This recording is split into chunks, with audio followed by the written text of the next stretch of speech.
guys, welcome to Study with Logic and my name is Neha Negi.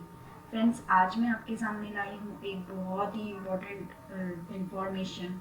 और यदि आप एक गवर्नमेंट एम्प्लॉय है और ग्रुप ए बी और सी के अंतर्गत आप सर्विस देते हैं तो ये वीडियो आपके लिए बहुत ही उपयोगी सिद्ध हो सकता है। बल्कि अन्य परीक्षाओं की दृष्टि से भी एक बहुत ही अच्छा टॉपिक है। और यदि हम भारत के नागरिक हैं तो हमें ये इंफॉर्मेशन होनी चाहिए। तो आज हमारा टॉपिक है कि department of personal and training DOPT के द्वारा एक गवर्नमेंट एम्प्लॉय के लिए फंडामेंटल रूल FR 56J और I और रूल 48 CCS पेंशन 1972 के अंतर्गत जो रिव्यू किया गया है, जिसमें जबरन सेवानिवृत्ति या फिर प्री मैच्योर्ड रिटायरमेंट से संबंधित ये सारी जानकारी है। तो फ्रेंड्स, वीडियो को स्टार्ट करने से पहले मैं चाहूँगी कि आप मेरा चैनल सब्सक्राइब करें if you are new in this channel and if you like my video. यदि आपको मेरा वीडियो पसंद आया है तो do comment and like also. तो फ्रेंड्स, चलते हैं ये टॉपिक और ये सब चीज़ें शुरुआत कहाँ से होती हैं। तो फ्रेंड्स, जैसा कि हम जानते हैं कि हाल ही में हुआ ये था कि केंद्र सरकार ने संसद में बताया था कि पिछले कुछ वर्षों में सरकार ने सरकारी कर्मचारियों के सर्विस में खराब प्रदर्शन के दौरान जनहित या फिर पब्लिक इंटरेस्ट में लगभग 320 अधिकारियों की अनिवार्य सेवानिवृत्ति की है, यानी कि प्री मैच्योर्ड रिटायरमेंट। तो इसका मतलब ये है कि प्रशासनिक मशीनरी को एकदम दुरुस्त करने के लिए अब सरकार ये एक सराहनीय कदम उठा रही है, जो देश को ये संदेश भी देती है कि भ्रष्टाचार और काम में लापरवाही, काम चोरी, इन सभी को बर्दाश्त अब नहीं किया जाएगा।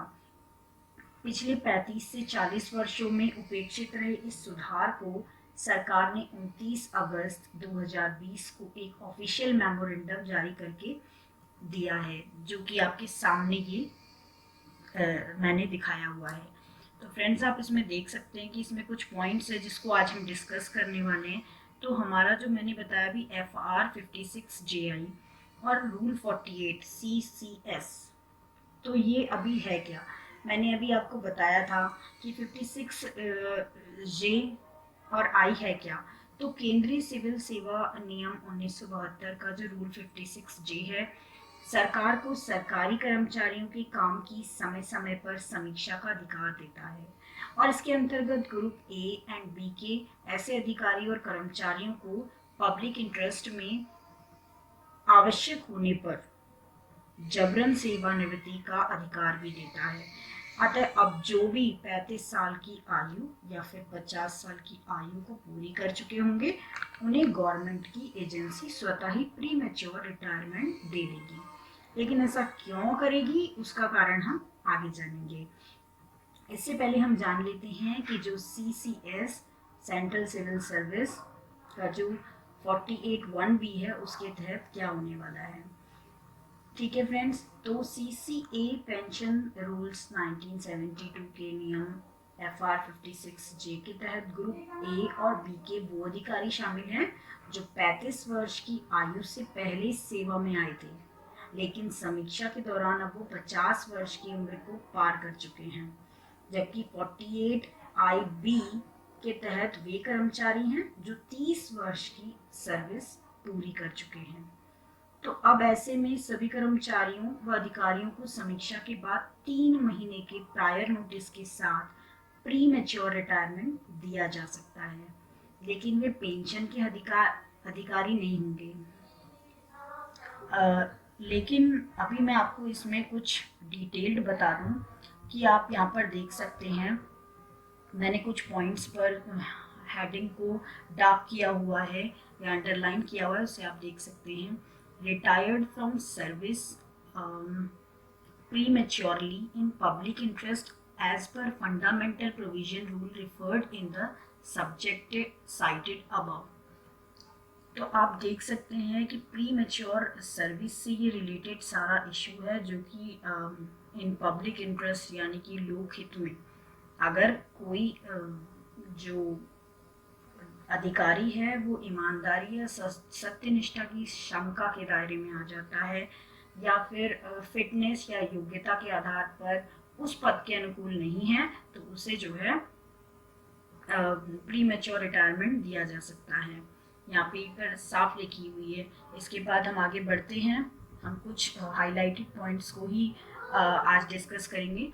The object of the fundamental rule FR 56JI and Rule 48 CCS Pension Rule 1972, जो कि मैं आपको भी समझा चुकी हूँ, ये काय के लिए आया? To strengthen the administrative machinery, ताकि हमारी जो एडमिनिस्ट्रेटिव मशीनरी है वो अच्छी काम करे, क्योंकि हम ऐसे अधिकारियों का और ऐसे बड़े ऑफिसर्स का क्या करेंगे जो हम मतलब हमें ठीक ही नहीं लग रहा है जिनका काम। तो ये जनहित के कारण ही गवर्नमेंट ने फैसला लिया है। It is clarified that premature retirement of government servant under these rules is not penalty। लेकिन ये भी माना जाएगा कि इस तरह के रूल में, मतलब ये जो रूल ऊपर लिखे हुए हैं, इस रूल के दौरान किसी को अगर प्री मैच्योर रिटायरमेंट मिलता है तो वो पेनल्टी ना समझे, एक दंड के रूप में उसे ना समझे, ठीक है? क्योंकि गवर्नमेंट ने अपने एक वर्डिक्ट में, सुप्रीम कोर्ट ने अपने एक वर्डिक्ट पे, जो कि पटेल, उमेद भाई पटेल बनाम गुजरात के बीच में था 2001 में, जिसकी चर्चा आगे हुई है, उन्होंने कहा था कि अगर एक पेड़ में सूखी लकड़ी हो गई है तो उसे हमें काटना चाहिए। तो इसका मतलब ये नहीं है कि वो लकड़ी सारा पेड़ खराब कर रही थी, लेकिन फिर भी कहीं ना कहीं दंडात्मक रूप में उसे कोई भी अधिकारी ना देखे, क्योंकि वो एक कंपलसरी रिटायरमेंट मिल चुका है, क्योंकि आप कुछ काम ही नहीं कर रहे हैं, पब्लिक इंटरेस्ट के लिए हम ऐसा कर रहे हैं या गवर्नमेंट ऐसा कर सकती है। आगे बढ़ते हैं, जिसमें लिखा हुआ है कि यही हमें बताए हुए हैं कि किस किस नियम के अंतर्गत जो 56J, 56F, FR 56I और rule 48(1)B of CCS pension rule, जो कि मैं आपको एक्सप्लेन कर चुकी हूँ। अभी हम 1 बाय 1 पढ़ते हैं कि किस किस के बारे में है। तो 56J में जो रिव्यू किया गया है उसको देखते हैं। The appropriate authority shell, if it is of the opinion that it is the public interest, so to do have the absolute right to retire। यानी कि जो अप्रोप्रिएट अथॉरिटी है, अधिकारी गण हैं, उन्हें ये अधिकार होगा कि यदि पब्लिक इंटरेस्ट में कोई गवर्नमेंट का एम्प्लॉय सही काम नहीं कर रहा है तो उसे हम प्री मैच्योर रिटायरमेंट कर सकते हैं। किस किस कंडीशन में और कौन कौन से ग्रुप उसमें शामिल हैं? तो if he is in group A, group B service, अगर वो ग्रुप ए और बी सर्विस का है और उसने 35 वर्ष की आयु में जो है, before attaining the age of 35, जब वो गवर्नमेंट एम्प्लॉय बना था तो 35 ईयर्स से पहले वो सेवा में आया था और अब उसे 50 साल कंप्लीट हो चुके हैं। 50 साल मतलब उसकी उम्र 50 साल हुई है, आप समझ रहे हैं ना? 35 ईयर्स की एज से पहले जो गवर्नमेंट एम्प्लॉय गवर्नमेंट सेक्टर में लगा हुआ है और 50 ईयर्स अब कंप्लीट कर चुका है, तो इस केस में वो जो है प्री मैच्योर रिटायरमेंट के लिए आप कह सकते हैं एलिजिबल है। In other case after he is attaining the age of 55। और कुछ अलग केसों में जो गवर्नमेंट सर्विस से अलग हैं, यानी कि सिविल सर्विसों से या बड़े सर्विसों से, तो उनके लिए एज क्या है, लिमिट 55 ईयर्स। तो उसके बाद एक कंपलसरी रिटायरमेंट के बारे में गवर्नमेंट की उच्च संस्थाएं इस बारे में सोच सकती है।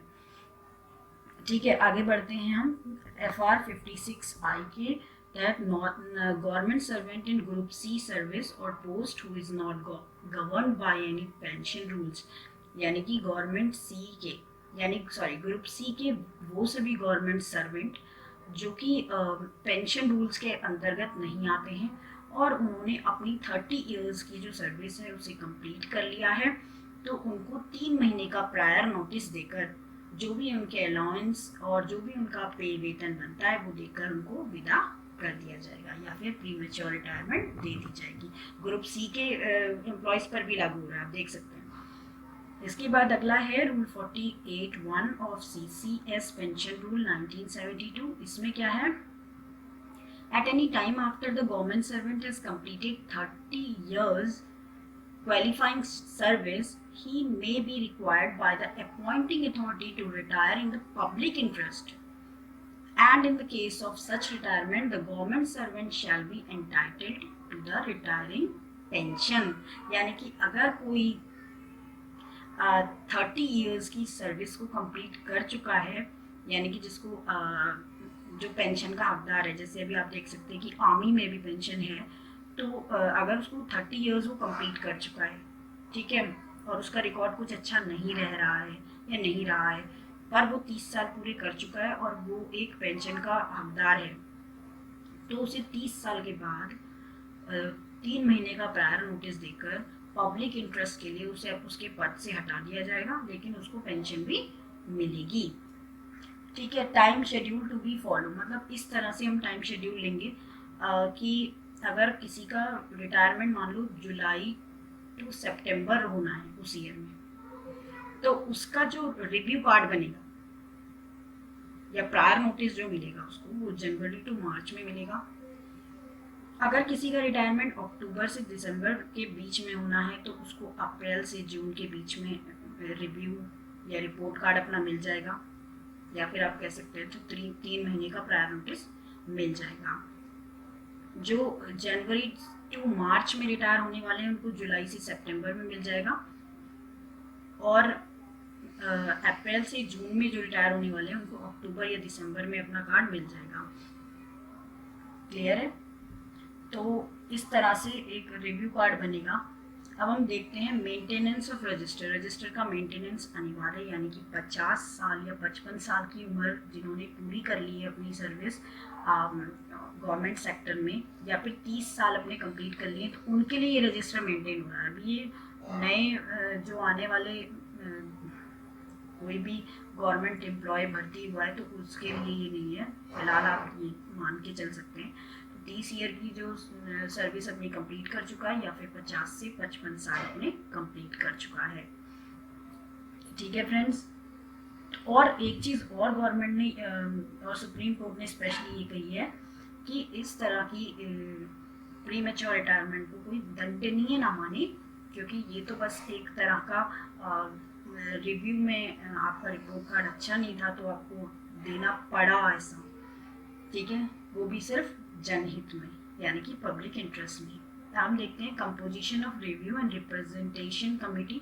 अब आप बस बाकी बातें ये लिखी हुई कि ग्रुप ए का जो भी रिपोर्ट कार्ड है, आप कह सकते हैं रिव्यू है, वो कौन करेगा, या ग्रुप बी का, ग्रुप सी का, ये सब कौन करेगा, तो ये अभी हमारे लिए जानना ज़रूरी नहीं है। इसके बाद हम आते हैं, जो कि मुझे सही लगा बताना तो मैं बता रही हूँ, सुप्रीम कोर्ट की वर्डिक्ट के अकॉर्डिंग हम आते हैं नीचे। तो हम सबसे पहले गुजरात वर्सेस उमेद भाई पटेल का जो 2001 का वर्डिक्ट सुप्रीम कोर्ट का आया था वो देखते हैं। तो इसमें क्या है, कुछ इंपॉर्टेंट पॉइंट्स को हम डिस्कस करने वाले हैं।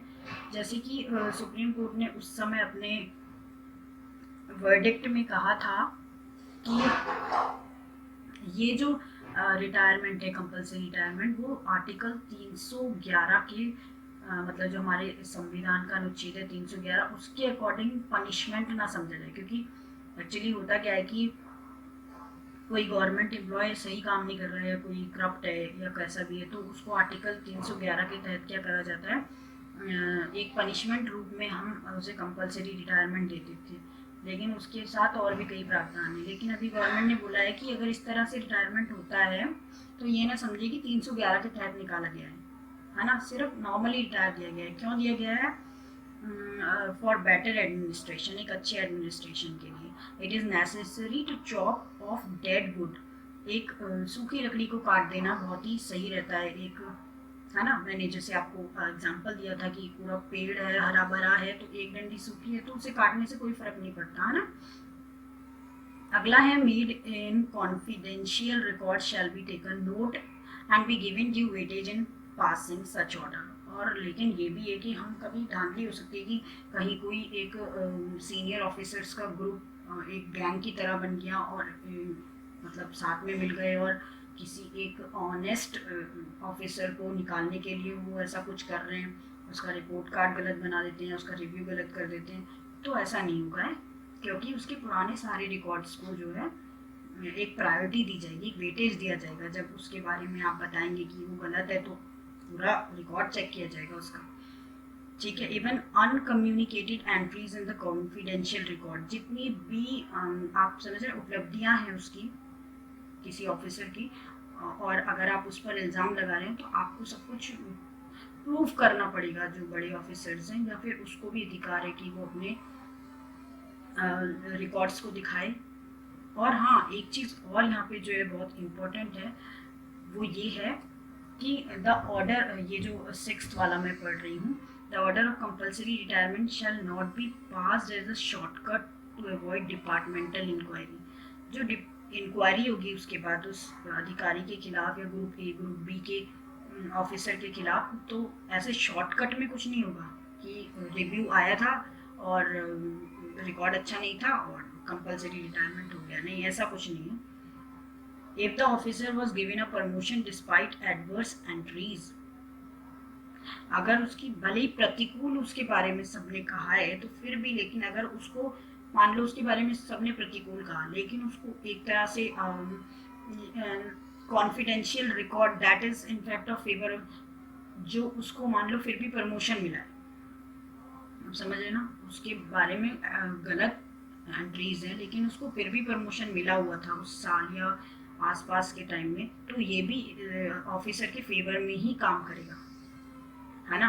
नेक्स्ट है compulsory retirement shall not be imposed as a punitive measurement. और अगर आखिरकार उसको एक कंपल्सरी रिटायरमेंट दे दिया जाता है तो इसका मतलब वो दंडनीय अपराध के रूप में शामिल नहीं होगा कि उसे दंड के रूप में कंपल्सरी रिटायरमेंट मिला है, ऐसा बिल्कुल ना कोई सोचे, ठीक है। तो ये सब मतलब कुल मिला के स्ट्रेंथन करना था, ताकि हमारा ये एक सकारात्मक कदम है। क्या स्ट्रेंथन करना चाहती है गवर्नमेंट, क्योंकि ऐसे डिसीजन से जो है गैर जिम्मेदाराना रवैया होता है और इस तरह के जो लेजीनेस दिखाने वाले जो प्रशासनिक अधिकारी होते हैं वो भी सचेत हो जाते हैं। तो ये कुछ गलत नहीं है, बल्कि एक बहुत ही अच्छी चीज़ जो है गवर्नमेंट लेके आई है। इसके अलावा और भी कई वर्डिक्ट है सुप्रीम कोर्ट की, जिसमें सुप्रीम कोर्ट ने कहा है, जैसे Ramchandra Raju versus state of Orissa के का है, इसमें भी सुप्रीम कोर्ट ने कहा है कि किसी के बारे में कोई एकदम से रिपोर्ट कार्ड बना और हमने प्री मैच्योर रिटायरमेंट दे दिया, तो ऐसा नहीं है, पहले उसके बारे में जांच होगी।